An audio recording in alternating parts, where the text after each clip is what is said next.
This is the most difficult talk I've ever given. Not because the Me Too movement is difficult to talk about, although it can be, but because it feels like now more than ever, the world is imploding and everyone's shouting all at once. The noise is deafening, and I don't really want to add to it. And also because the movement at the front of all of our minds right now is Black Lives Matter. And so I thought about dropping out of Theology Slam because I think we all ought to be listening urgently to what Augustine has to say. But if I'm to speak at all, I'm going to talk about what Me Too and Black Lives Matter have in common. Solidarity. When we say Me Too or Black Lives Matter, we're not speaking on our own.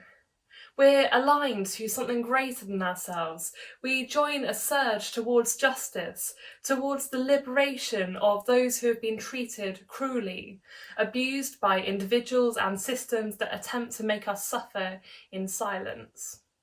The Me Too movement shatters silence. It began with the voice of one black woman crying into a wilderness of prejudice and fear. When Tarana Burke set up the Me Too activist group in 2005, she had no idea that her words would become the liberative cry of thousands of survivors of sexual violence and harassment the world over. That Me Too would come to symbolise the unmasking of structures that shadow sexual violence, shield abusers, and care more about the propagation of power than the protection of vulnerable people. Power is charming. God knows this about us. The story we use to explain the fatal flaw of humankind is the story of two people in a garden who wanted to be God. When we try to be God, we create the world in our own image. We set up mechanisms that benefit people that look like us. And as we create the world in our own image, we do the same with God. We carve a golden calf in the shape of our privilege, a God whose power looks just like ours. Often exploitative, manipulative, bending things towards his way. If I believed like a God in that right now, I would be crying, "Where are you?" "Where are you" is the cry of the human spirit to God. It's written on the placards of protesters. It's whispered by the survivor of sexual abuse. I shouted it in the shower the day after I reported one of my most trusted spiritual mentors who had been sexually harassing me. But I don't believe in a God who looks like human power. I believe in a God who stands shoulder to shoulder with those whose power has been stripped away. The Bible is the story of the greatest plot twist in the whole of history. We expected royalty, robes and majesty, and we got royalty, but it didn't come with robes and majesty. It looked like a tender shoot, springing up from dry, cracked ground. It looked like a man of sorrows, despised and rejected by the whole of humankind. The story of God is a story of sorrow, a story of pain and of prejudice. The good news, the gospel, is that God's answer to our cry of "Where are you?" is always "I am here." Because God chose not to opt for a life of relative safety and security that goes with infinite power and self-sufficiency.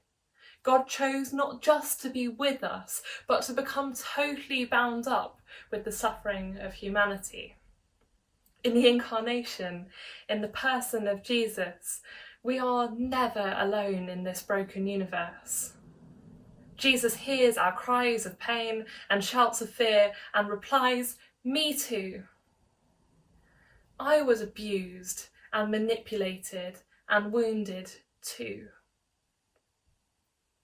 The God I hear in the voices of Black activists calling for justice, in the stories of survivors of all kinds of abuse, is the God who chose to risk everything just to be with us. But what use is it if God is simply with us, standing by? After reporting my harasser, I remember shouting at Jesus, "It doesn't feel like enough you being with me in my suffering right now." Solidarity isn't really solidarity unless it changes something. I think that's what Gregory of Nazianzus might have been getting at when he said, "That which Christ has not assumed he has not healed, but that which is united to his Godhead has been redeemed."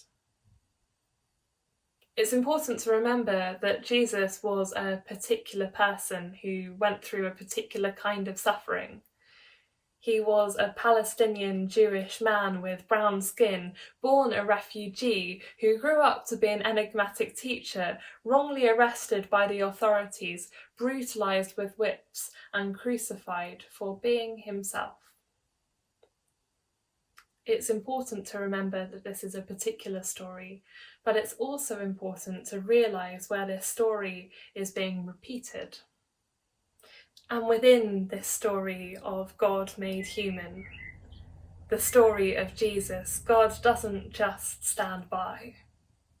God enters in to the very fabric of the human experience and reminds us that the story of Christ, the story of the Me Too movement, the story of Christ's Me Too doesn't end with the pain and the suffering and the abuse. It ends with resurrection. In Christ's Me Too, there is hope. In Christ's Me Too, there is new life. In Christ's Me Too, there is a love that doesn't look like the pain and the manipulation and the coercion and the abuse, but like patience and kindness and humility and justice. Now, more than ever, it feels like the world is imploding and everyone is shouting all at once. The noise is deafening, but necessary. Because when we join it, we join in the groan of the whole of creation, crying out for justice, shouting, "Where is God in all of this?" And if we listen carefully, we might hear God's reply. The cosmic Me Too of a God who knows our pain, inhabits it, and redeems it. Thank you.